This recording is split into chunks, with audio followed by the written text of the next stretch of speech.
हिंदू धर्म में अन्न को देवता माना गया है, इसलिए हमें अन्न के सम्मान करने की शिक्षा दी जाती है।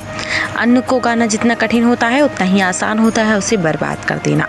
हमारे घर में हर रोज़ भोजन बनाया जाता है, परंतु आपको बता दें कि भोजन बनाने को लेकर भी वास्तुशास्त्र में कुछ नियम निर्धारित किए गए हैं, जिन नियमों का पालन करना सभी के लिए आवश्यक है, फिर वो चाहे महिला हो, पुरुष हो या सेविका।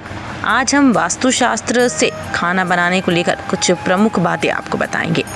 प्रमुख रूप से हम भोजन घर की रसोई में ही बनाते हैं, इसलिए यह आवश्यक है कि हमारा किचन वास्तुशास्त्र के अनुसार सही जगह पर ही बना हो।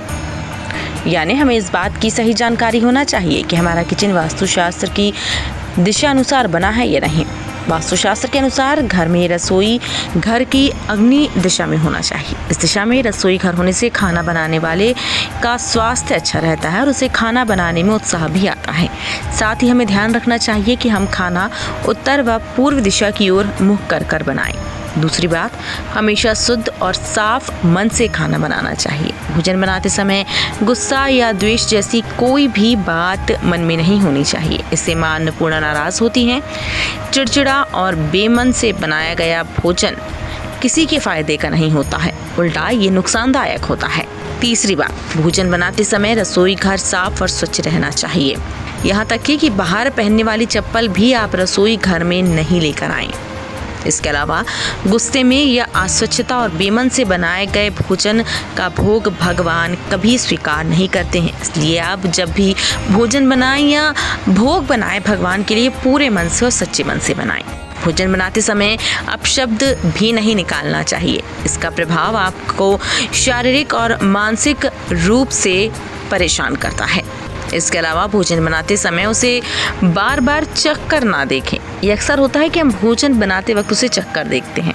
ऐसा करने से भोजन झूठा होता है और ये झूठा भोजन भगवान के लिए हम अर्पित करते हैं तो हमें महापाप लगता है। इसके अलावा जब भी भोजन बनाएं यानी आप रसोई में जाएं तो नहा धोकर नित्य कर्मों से स्वच्छ होकर जाएं और फिर भोजन बनाना शुरू करें। उससे पहले आपको मां अन्नपूर्णा और अग्निदेव का ध्यान करना चाहिए, इससे अनाज में कभी कोई कमी नहीं होती। सातवीं बात, कभी भी आप टूटे फूटे बर्तन में भोजन नहीं बनाएं और ना ही खाएं। हमेशा साफ सुथरे और साबुत बर्तन में ही खाना बनाएं। अब आइए जानते हैं कि आटा गूंथते समय किन बातों का ध्यान रखना चाहिए, उसमें ऐसा क्या डालें जिसका शुभ प्रभाव हमारे जीवन पर पड़े। सबसे पहले आवश्यक है कि ज़रूरत से ज़्यादा आटा कभी भी गुथा हुआ घर में नहीं होना चाहिए। ज़्यादातर ऐसा होता है कि हम एक्स्ट्रा आटा गूंथ के रख लेते हैं, लेकिन आपको बता दें ये हमें नकारात्मकता की ओर ले जाता है।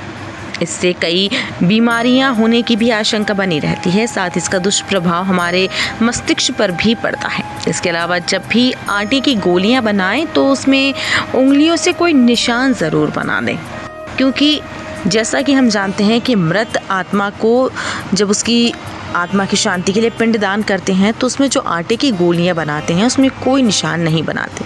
इसका मतलब है कि वो मृत व्यक्ति के लिए है। इसलिए जब हम घर के सदस्यों के लिए बनाएं तो उसमें कोई ना कोई निशान उंगली से बना दे, ताकि वह इस बात को दर्शाए कि ये घर के सदस्यों के लिए गुथा हुआ आटा है। इसके अलावा जब भी आप रोटी बनाते हैं तो पहली रोटी गौमाता के लिए और आखिरी रोटी कुत्ते के लिए ज़रूर निकाल लें।